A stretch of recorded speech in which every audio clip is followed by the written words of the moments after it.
Assalamualaikum warahmatullahi wabarakatuh.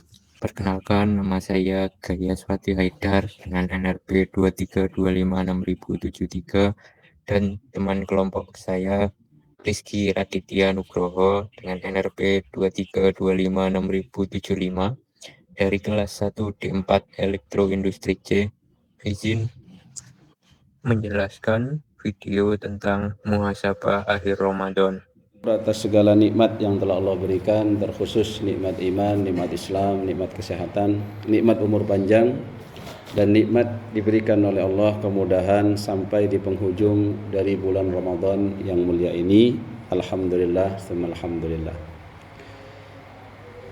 InsyaAllah kurang beberapa hari kita akan ditinggal atau berpisah dengan Ramadan, di mana Ramadan ini adalah bulan spesial bagi umat Islam, dan hanya di bulan inilah kita akan mendapatkan peluang keberkahan umur yang luar biasa, di mana Allah memberikan kesempatan masuk pada bulan Ramadan yang di dalamnya ada Lailatul Qadar, yaitu malam yang lebih baik dari 1000 bulan. Kita berharap semoga apa yang sudah kita lakukan di hari-hari dari awal hingga akhir diberikan oleh Allah makbul atau diterima amal-amal kita dan menjadi penyebab diampuninya dosa-dosa kita, sebagaimana sabda Rasul sallallahu alaihi wasallam, "Man qama ramadhana imanan wa ihtisaban ghufira lahu ma taqaddama min dhanbihi." Barang siapa orang yang berqiyam Ramadan dari awal hingga akhir, salat tarawih berjamaah, salat subuh berjamaah, melaksanakan tilawah, hadir di majelis ilmu dengan niat penuh dengan keimanan dan mencari ridha Allah, maka Allah akan mengampuni dosa-dosanya. Semoga kita bagian darinya. Amin. Allahumma amin. Ikhwatal iman jamaah sekalian, memang nikmat yang paling harus kita syukuri adalah nikmat sehat dan nikmat umur diantaranya. Karena memang banyak manusia lalai terhadap dua nikmat ini, yaitu dikatakan oleh Nabi sallallahu alaihi wasallam, nikmatani maubunun katsirum minan nas, dua nikmat yang banyak manusia lalai terhadapnya, as-sihhatu wal faragh, nikmat sehat dan nikmat kesempatan. Lalu apa yang harus kita introspeksi dan harus kita lakukan di penghujung akhir bulan Ramadan ini? Yang pertama adalah muhasabah. Muhasabah ini adalah introspeksi diri, memeriksa diri kita masing-masing, di mana dianjurkan sering-sering manusia itu berhisab, hasibu qabla an tuhasabu, sebelum dia kelak dihisab oleh Allah Subhanahu wa taala. Berhisab itu bisa dilakukan dengan diri sendiri dan juga bisa dilakukan bersama saudara-saudara kita, khususnya pasangan kita. Karena hisab yang paling kuat dan paling bisa mengena itu kalau suami dihisab oleh istrinya, Pak. Kalau tidak percaya nanti panjenengan pulang, isi kolom kosong 10, lalu minta tolong sama istrinya, "Dek, tolong isi apa-apa yang perlu saya taubati, khususnya di Ramadan yang tersisa beberapa hari ini saja. Mungkin kezaliman, mungkin hal-hal akhlak yang tidak baik. Kalau bisa 10 penuh, saya kasih hadiah 1 juta, Dek." Masya Allah, yakin Pak bisa lebih dari 10 bahkan. Cek mungkin 10 Mas, 100 ya senagapi. Biasanya begitu. Oh, ini ada yang dari luar Madura ya. Jadi kita pakai bahasa Indonesia saja. Jangankan 10 Mas ya, 100 akan saya isi. Bisa insya Allah. Kenapa demikian Pak? Karena memang yang paling tahu aib-aib kita, kemudian yang paling tahu dosa-dosa kita, yang paling tahu kekurangan kita adalah orang yang sering membersamai kita. Dan panjenengan paling lama ya bersama dengan pasangan. Kalau dengan orang tua mungkin setelah balik sudah sering ya. Dan yang biasanya sering terzalimi ya pasangan kita itu. Maka Nabi SAW ketika menyampaikan khairukum li ahli wa ana khairukum li ahli, sebaik-baik dari kalian adalah yang paling bisa berbuat baik terhadap keluarga kalian, dan aku adalah orang yang paling baik, kata Rasul, dalam mempergauli terhadap keluargaku. Nah, maka ikhwatal iman, mari kita bermuhasabah. Bisa jadi kita dikatakan baik oleh teman sekantor kita, dikatakan baik oleh tetangga kita, tapi itu tidak berarti kalau pernyataan baik itu tidak muncul dari keluarga kita. Sehingga banyak sekali dosa-dosa yang akan kita dapatkan ketika kita menyia-nyiakan hal tersebut.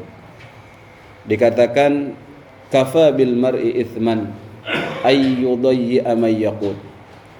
Sudah cukup banyak dosa yang akan kita hasilkan ketika kita menyia-nyiakan siapa saja orang yang wajib kita nafkahi.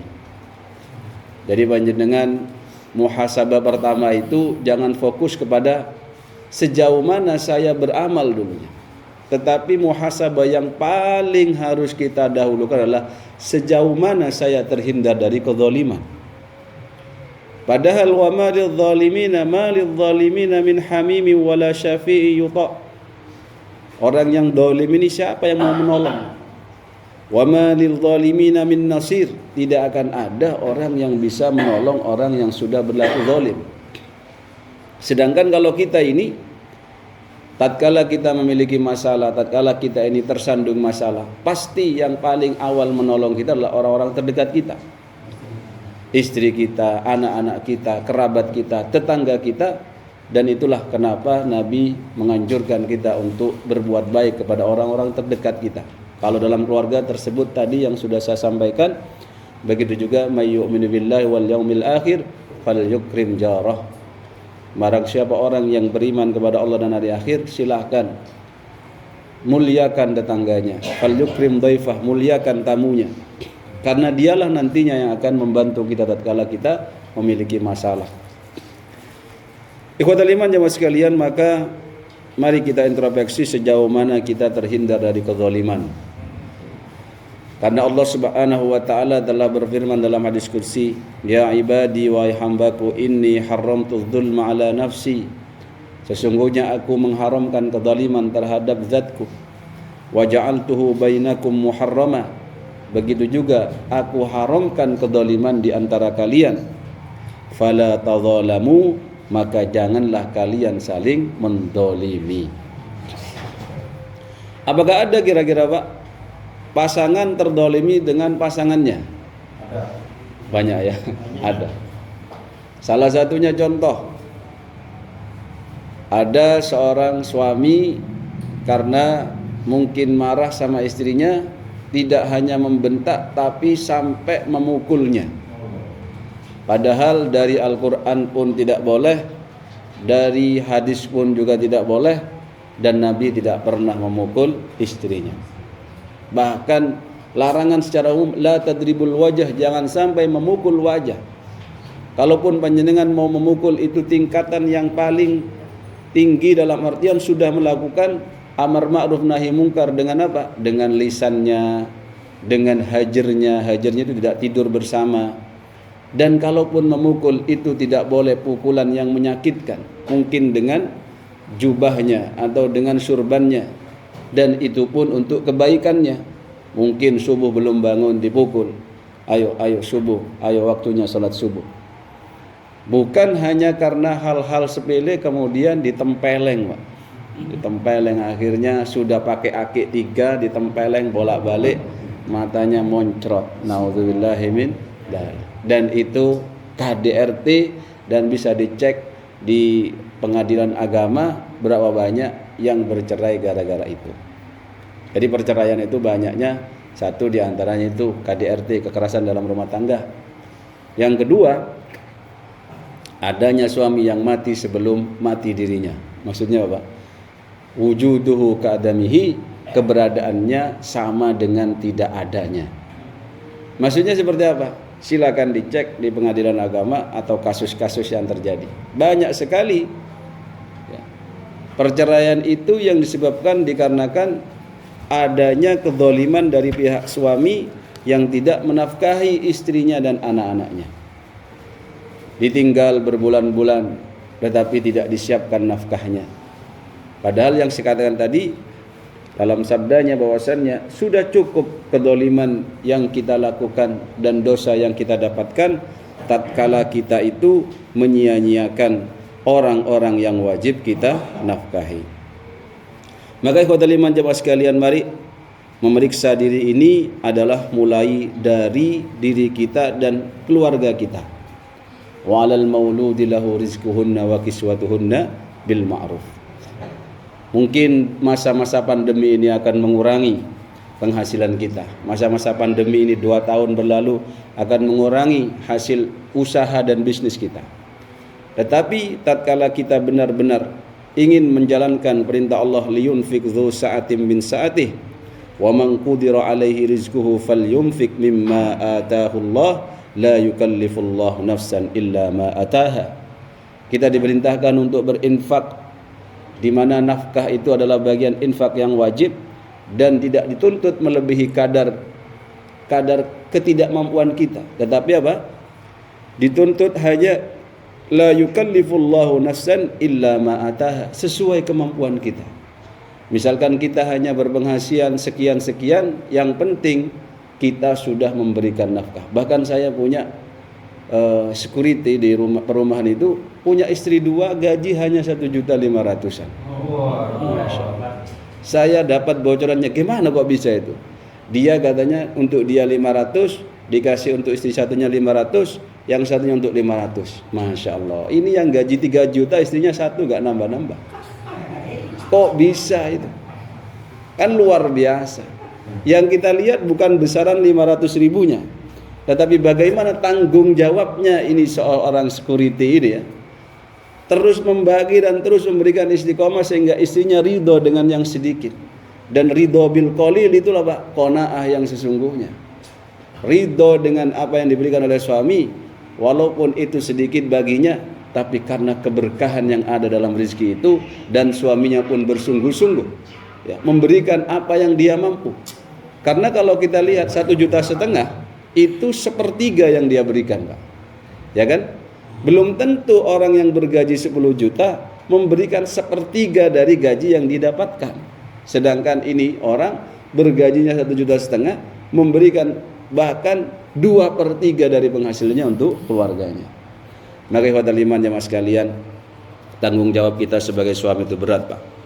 Dan jangan hanya berpikir ibadah itu sholat, puasa, zakat, tetapi infak terbaik adalah ketika kita menafkahkan untuk keluarga kita dengan nafkah sesuai kemampuan kita. Bahkan kalau panjenengan bersusah payah, capek-capek, mungkin berkeringat, mungkin membajak sawah, menanam padi, yakin capek nggih Pak? Capek. Enggak ada saya lihat petani sok putih mulus begitu, jarang saya lihat. Rata-rata petani itu ya hitam atau sawo-sawo mateng, atau sawo matengnya itu agak-agak kebosok gitu padahal. Kalau itu bisa menafkahi keluarganya dengan keringatnya, Pak, pahalanya luar biasa. Saya memberikan motivasi pada diri saya sendiri juga, pada panjenengan juga yang mungkin bersusah payah dalam urusan mencari nafkah itu, tidak akan Allah sia-siakan itu semua, Pak. Nabi sallallahu alaihi wasallam memberikan hadisnya, memberikan sabdanya dari Abi Hurairah radhiyallahu anhu qala, qala Rasulullah sallallahu alaihi wasallam, dinarun, 1 dinar, anfaqtahu fi sabilillah, yang engkau infakkan di jalan Allah. 1 dinar itu kalau dikonversikan menjadi uang itu ya kurang lebih 2,5 juta, Pak. Jadi kalau bisa nafkahnya enggak jauh-jauh dari 2,5 juta. Kalau hanya mampu 500, ya bisa jadi 500 dengan nilai yang 2,5 juta, dalam artian sesuai kemampuannya. Maka kata Rasulullah SAW, 1 dinar yang engkau infakkan di jalan Allah, wa dinarun anfaqtahu fi raqabah, atau 1 dinar yang engkau infakkan untuk memberikan budak, wa dinarun tasaddaqta bihi ala miskin, atau 1 dinar yang engkau sedekahkan untuk orang-orang miskin, wa dinarun anfaqtahu ala ahlik, yang mana 1 dinar yang lain yang engkau infakkan kepada keluargamu. Kalau dibanding-bandingkan di antara 4 macam tadi, a'dhamuha ajran, yang paling besar pahalanya, alladzi anfaqtahu ala ahlik, yang engkau infakkan kepada keluarganya panjenengan. Makanya Pak, orang kalau banyak istrinya, banyak anaknya, pahala aja banyak. Pokoknya diinfakkan semua, dinafkahi semua. Bukan aman cok sana dibiarin sini, aman cok sini dibiarin sini. Maksudnya ya menjadi ya semi-semi penjahat kelamin begitu. Ini yang tidak benar. Punya anak 50, bagus-bagus semua, soleh-soleh semua, bagus. Dibandingkan punya anak 2, nakal semua. Satunya, wah ini, satunya, waduh dada itu sakit. Ya, maka kata 5 jamaah sekalian, ya kita punya anak 5, dinafkahi semua, bagus. Bahkan kalau nanti mau jadi imam itu, ukuran yang lebih layak jadi imam, kalau seumpamanya sama-sama hafal Qur'annya, sama-sama bagus bacaannya, sama-sama fakihnya, nanti dilihat istrinya berapa sampean? 2, sampean 3, sampean 4, maju yang 4. Begitu. Karena ini yang paling banyak menafkahi. Maka memberikan nafkah itu bagian dari pahala. Bisa pikir, kalau punya anak 10, kemudian setiap kepala 1 juta, ya 10 juta, kan begitu. Jadi harus mengambil resiko, akan mendapatkan juga ganjaran yang besar. Tetapi jangan was-was Pak, jangan was-was. Setiap anak yang dilahirkan itu bukan sesuatu yang tiba-tiba, bukan sesuatu yang cuma-cuma, atau bukan sesuatu yang tidak direncanakan. Semua sudah direncanakan oleh Allah, pasti semuanya ditanggung rizkinya oleh Allah Subhanahu wa taala. Tinggal kita bantu dan nyarikan itu enggak sampai mati, Pak. Sampai dia balik, sebenarnya kewajiban memberikan nafkah itu sampai anak mandiri. Kalau perempuan sampai dia nikah, sebenarnya panjenengan bapak-bapak semua ini sudah lepas tanggung jawab memberikan nafkah. Cuman kalau istri ya sampai mati. Ikhwatal iman jemaah sekalian, motivasi ini yang membuat kita harus terus introspeksi diri kita. Dan bahkan ketika kita memberikan nafkah ini dengan penuh keridhaan, dengan penuh kebaikan, Allah akan balas. Dan Allah mengirim malaikat setiap paginya itu untuk mendoakan seseorang yang terus berinfak. Jadi setiap pagi itu malaikat datang, Pak, dikirim oleh Allah, lalu dia berdoa, Allahumma a'ti mumfiqan khalafa, ya Allah berikan ganti yang lebih baik pastinya kalau Allah yang mengganti bagi orang yang senantiasa menginfakkan hartanya. Namun sebaliknya, doa yang sama tapi isinya beda dipanjatkan oleh malaikat yang lain bagi mereka yang tidak mau menafkahi. Di antaranya apa? Allahumma a'ti mumsikan talafa, ya Allah berikan kepada orang ini yang sudah medit, yang sudah menahan rizkinya untuk menginfakkan hartanya kepada keluarganya, kehancuran. Kalau doanya malaikat, Pak, ya banyak makbulnya. Yang namanya malaikat tidak pernah dosa, tidak pernah maksiat, tidak punya hawa nafsu, maka kita tinggal mengamini. Kita mau didoakan malaikat, ya diberikan. Semoga kita tidak menjadi yang dikatakan kafabil mar'i itsman ayyah bisa amman yamliku qutah. Banyak dosa yang didapatkan oleh orang yang seharusnya dia memberikan nafkah kepada orang yang wajib dinafkahi, tetapi dia tahan. Kalau senang sendiri, anaknya nggak diajak, istrinya nggak diajak. Kalau salah, wah, kritikannya banyak banget. Maka ikhwatal iman jemaah sekalian, introspeksi kita di akhir Ramadan ini salah satunya adalah sejauh mana kita bisa mempergauli keluarga kita dengan baik. Wa ashiruhunna bil ma'ruf. Perintah Allah yang lain adalah bagaimana kita memberikan pergaulan yang baik terhadap keluarga kita, di mana keluarga itu diawali dengan pasangan kita, kemudian anak-anak kita, dan jangan lupa didoakan di waktu yang mustajab. Kemudian yang kedua, ikhwatal iman jemaah sekalian, setelah kita bermuhasabah, menemukan kedoliman-kedoliman yang mungkin kita terjatuh di dalamnya, karena memang Allah memerintahkan kita untuk tidak berlaku zalim. Zalim itu banyak jenisnya. Zalim kalau kepada orang yang jauh biasanya lebih jarang. Yang banyak itu kepada keluarga sendiri zalim. Kepada orang yang dekat zalim, itu yang banyak. Kenapa? Yaitu karena kita semakin sering bergaul, maka semakin sering berpeluang untuk salah. Makanya kalau ada orang ini, kenapa ya kok lihat istrinya tetangga lebih enak dibanding lihat istri sendiri? Ini bermasalah, Pak. Bisa jadi karena istri itu banyak berbuat salah kepada suami, atau sebaliknya lebih nyaman ngobrol sama suaminya orang daripada suami sendiri, karena si pasangan tadi satu mengetahui aib-aib pasangannya sendiri. Yang kedua, belum bisa memaafkan kesalahan-kesalahan pasangannya. Jadi kalau lihat istrinya orang yang dandan hadir pengajian gitu kan, itu kan taunya cuman manis-manisnya aja. Sampai enggak pernah diomelin sama dia, enggak pernah. Enggak pernah dibentak, mau sahur salah menu dimarahin, enggak pernah kan?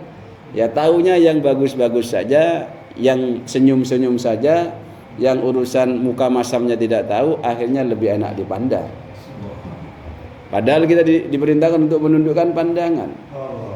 Ini ikhwatal iman beratnya. Maka hal yang baik menurut orang lain itu belum tentu baik sebelum diakui oleh istrinya sendiri atau suaminya sendiri. Makanya Nabi itu istrinya banyak, tapi Masya Allah bisa menghadirkan sakinah mawaddah warahmah dalam keluarganya. Ini istrinya satu, cekcok melulu, ruwet, kayak neraka saja rumahnya. Makanya ketika Nabi sudah meninggal dunia, ada sahabat itu bertanya kepada Ummul Mukminin Aisyah radhiyallahu anha. Di antara pertanyaannya adalah, bagaimana hidupmu bersama Rasulullah, wahai Ummul Mukminin?